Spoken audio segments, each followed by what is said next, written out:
Teresa dari Avila, OCD, atau Teresa Sanchez de Cepeda Davila y Ahumada, lahir tanggal 28 Maret tahun 1515 meninggal tanggal 4 Oktober tahun 1582, juga disebut Santa Teresa dari Yesus, yang adalah seorang biarawati Karmelit dan pembaru mistik dan religius terkemuka Spanyol, aktif selama Kontra-Reformasi atau Reformasi Katolik.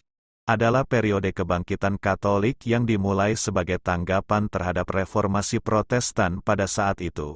Itu dimulai dengan Konsili Trent, tahun 1545 sampai tahun 1563, dan sebagian besar diakhiri dengan berakhirnya Perang Agama Eropa pada tahun 1648. Teresa Sanchez menjadi tokoh sentral dari gerakan pembaharuan spiritual dan monastik, mereformasi Ordo Karmelit baik wanita maupun pria. Gerakan itu kemudian diikuti oleh biarawan muda Karmelit dan mistik Yohanes dari Salib, yang dengannya dia mendirikan Karmelit tak berkasut, keputusan resmi kepausan yang mengadopsi pemisahan dari Orde Lama dikeluarkan pada tahun 1580. Teresa Sanchez de Cepeda Davila y Ahumada lahir pada tanggal 28 Maret tahun 1515. Tempat kelahirannya, baik Avila atau Gotarendura, masih diperdebatkan. Ayahnya, Alonso Sanchez de Cepeda, adalah seorang pedagang wol yang sukses dan salah satu orang terkaya di Avila. Dia membeli gelar ksatria dan berasimilasi dengan sukses ke dalam masyarakat Kristen. Sebelumnya, Alonso sudah menikah dan memiliki 3 anak. Pada tahun 1509, Sanchez de Cepeda menikahi Ibu Teresa, Beatriz de Ahumada y Cuevas, di Gotarendura. Kedua orang tuanya adalah penganut Katolik yang saleh dan dalam beberapa hal mengilhami putri mereka untuk menjalani kehidupan doa. Sebagai seorang anak kecil, Teresa menunjukkan tanda-tanda yang sangat religius. Dia sering memasuki ke dalam keheningan untuk berdoa, dan senang memberi sedekah kepada orang miskin. Dia sangat dekat dengan ibunya, yang memberikan penyeimbang yang hangat dari ketegasan ayahnya. Namun, di masa remajanya, Ibu Teresa meninggal dunia. Ini membuat Teresa muda putus asa dengan kehampaan yang dia rasakan. Teresa muda menceritakan keputusasaannya dan bagaimana secara naluriah dia berpaling kepada Bunda Maria untuk kenyamanan. Selama masa remajanya, Teresa kehilangan sebagian dari kesalehan dan semangat religiusnya. Dia menceritakan bagaimana dia menjadi tertarik pada hal-hal duniawi dan menikmati kebersamaan dengan banyak teman. Dia memiliki pesona alami dan mudah berteman. Ia menerima pujian, dan terbuai oleh sanjungan dalam pergaulannya dengan orang lain. Namun, dia tidak tenang, menganggap dirinya sebagai pendosa yang menyedihkan. Kemudian dia akan melihat kembali dengan rasa bersalah pada kehidupan awalnya. Perasaan menjadi pendosa yang menyedihkan. Ini mungkin merupakan dari penilaian kepada dirinya sendiri yang keras, didorong oleh standar agama ayahnya yang ketat. Pada usia 16 tahun, ayahnya memutuskan untuk mengirim Teresa ke sekolah biara untuk dididik. Hal ini menghidupkan kembali minat Teresa untuk mengikuti kehidupan spiritual dan setelah beberapa pertimbangan memutuskan untuk menjadi seorang biarawati dari Ordo Karmelit.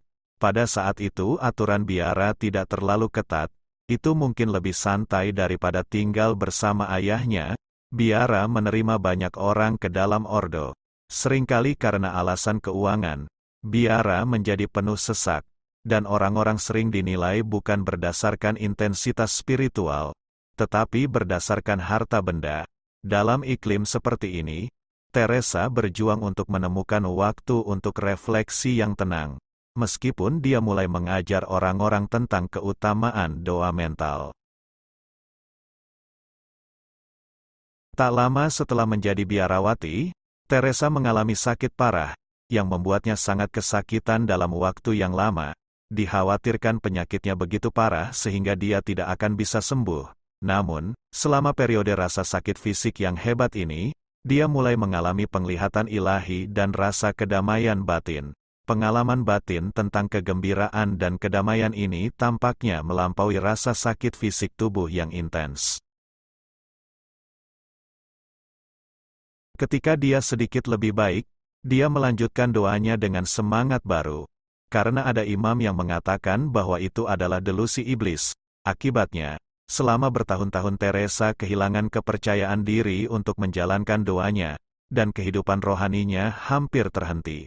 Namun, ketika Teresa berusia 41 tahun, dia bertemu dengan seorang imam yang meyakinkannya untuk kembali berdoa dan memohon kepada Tuhan untuk kembali. Awalnya, dia mengalami kesulitan duduk selama berdoa. Namun, seiring berjalannya waktu, dia terserap dalam kontemplasi mendalam di mana dia merasakan rasa kesatuan dengan Tuhan yang terus tumbuh. Kadang-kadang dia merasa kewalahan dengan cinta ilahi. Dia begitu dipenuhi dengan perenungan ilahi sehingga dikatakan pada saat dia merasakan tubuhnya akan melayang atau levitasi secara spontan, dia akan meminta biarawati lain untuk duduk di atasnya agar dia tidak terhanyut.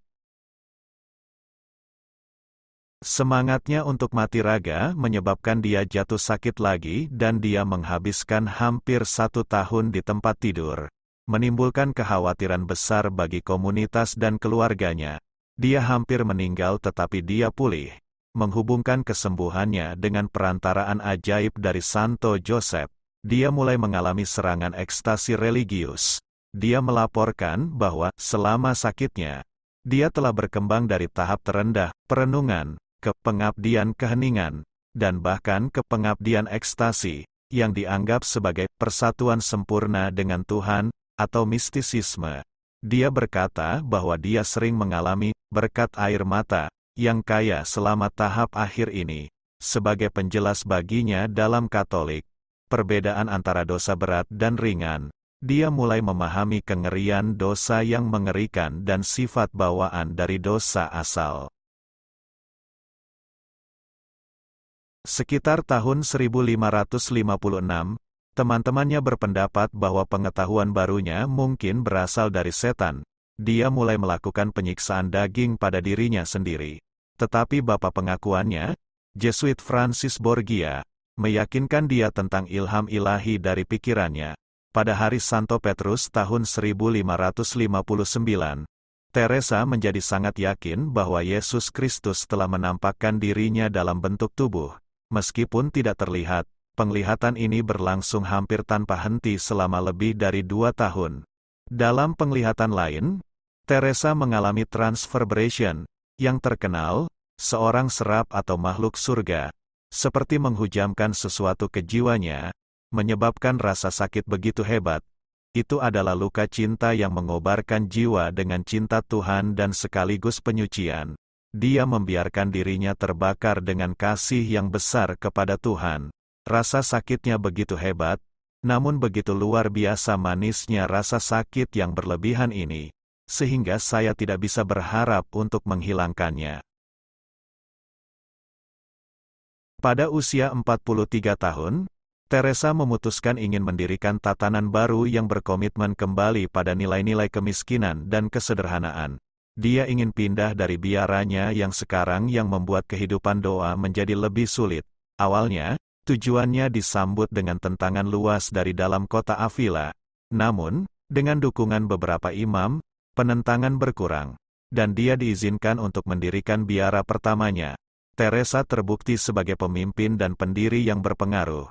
Dia membimbing para biarawati tidak hanya melalui disiplin yang ketat, tetapi juga melalui kekuatan cinta dan akal sehat. Jalannya bukanlah jalan asketisme kaku dan penyangkalan diri. Meskipun dia sendiri mengalami banyak kesengsaraan, kepada orang lain, dia menekankan pentingnya mengalami kasih Tuhan. Teresa mengabdikan sebagian besar sisa hidupnya untuk berkeliling Spanyol mendirikan biara baru berdasarkan tradisi monastik kuno. Perjalanan dan pekerjaannya tidak selalu disambut dengan antusias. Banyak yang membenci reformasinya dan kritik tersirat terhadap ordo religius yang ada.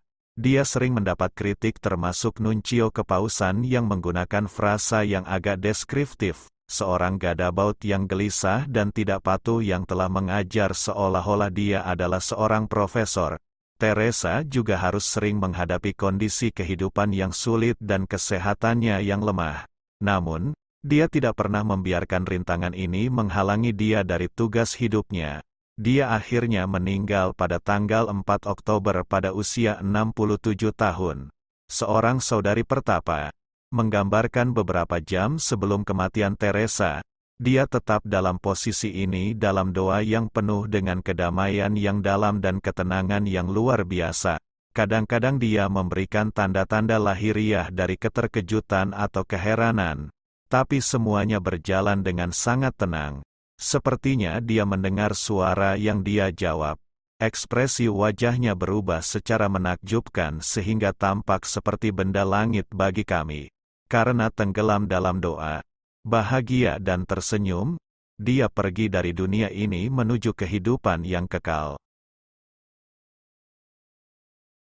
Dia dimakamkan di Convento de la Annunciación di Alba de Tormes. 9 bulan setelah kematiannya, kuburannya digali, petinya dibuka dan jasadnya ditemukan masih utuh, tidak rusak, meskipun terkubur di lahan yang berlumpur. Hanya pakaiannya saja yang rusak. Jenazah dimakamkan kembali. Walaupun ada salah satu anggota badan yang ditinggal, dibungkus dengan kain dan dikirim ke Avila. Pada tanggal 25 November tahun 1585, makamnya digali lagi untuk memindahkan jasadnya ke Avila. Kondisinya ditemukan tetap baik dan tidak rusak. Jasad dimakamkan kembali di rumah cabang Karmelit berkasut di Avila. Pemindahan itu dilakukan tanpa persetujuan penguasa Alba de Tormes.